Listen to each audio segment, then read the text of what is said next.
Welcome to another parent-teacher video lesson from the earlygiftedmanual.com, a free website for homeschooled children 3 to 7 years old and their parents that promotes and develops giftedness at an early age.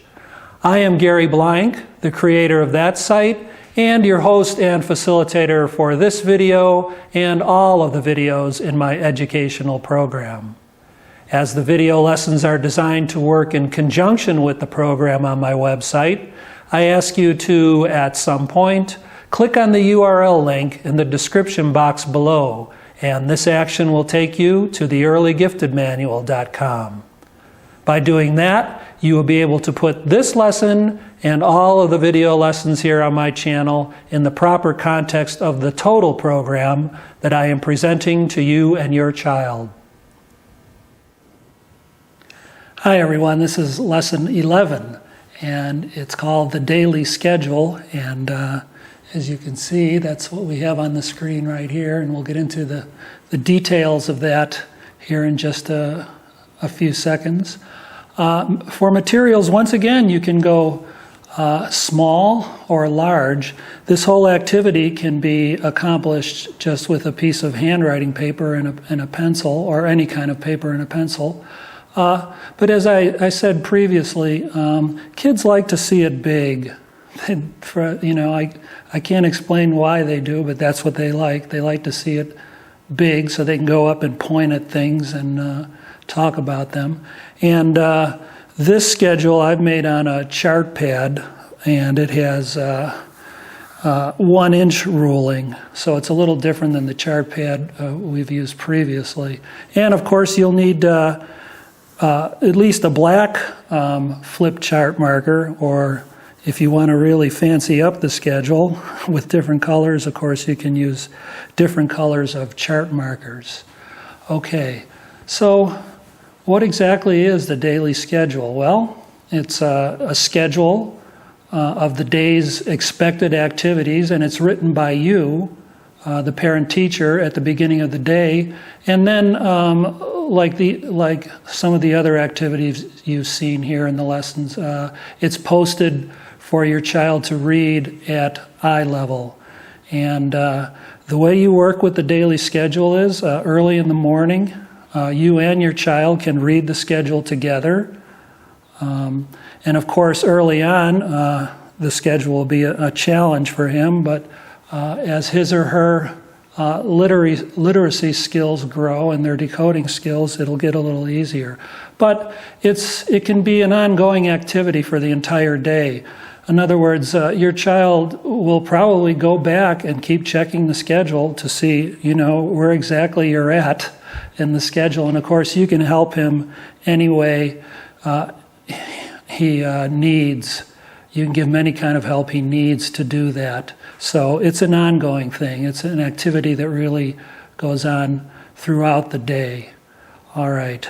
So, like I said, you read the schedule together, and you might want to do that twice. You might read it once to him yourself, and then read it again. And of course, this is early in the morning, to see if he actually, knows some of the words in the message. It's just a wonderful interactive tool for teaching many concepts to your child, just very much like the morning message was. One thing you can do with this is you can sequence activities so he can get some sequencing skills. Like you could ask her, what will we be doing at 12 o'clock? And hopefully, she may be studying time by now and understand what this means, and she'll be able to say, well, we'll be having lunch. Or you could flip that around a little bit and say something like, at what time is your piano lesson today? And he or she could come and find that and then read the time back to you. Of course, you can teach time concepts, general time concepts like the passing of time during the day and how your child can orient herself to the day by working with the schedule here. So those are very broad concepts.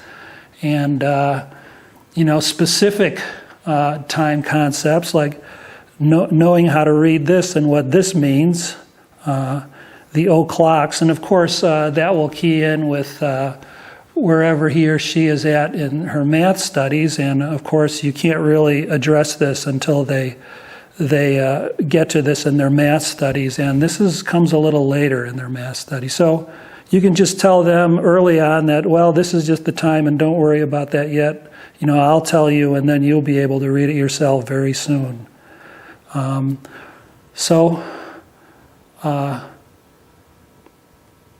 And I would add to that, you can really, with the daily schedule here, you can do all of the activities that you did in the morning message. For example, work on spelling, vocabulary, new vocabulary words. And of course, you can make purposeful mistakes. You could put 1 or 2 mistakes in there and see if your child is really sharp and can catch any spelling errors or any other kind of funny little error you might put in there. And of course, this will be done once they get a pretty good way into mastering the language code. I think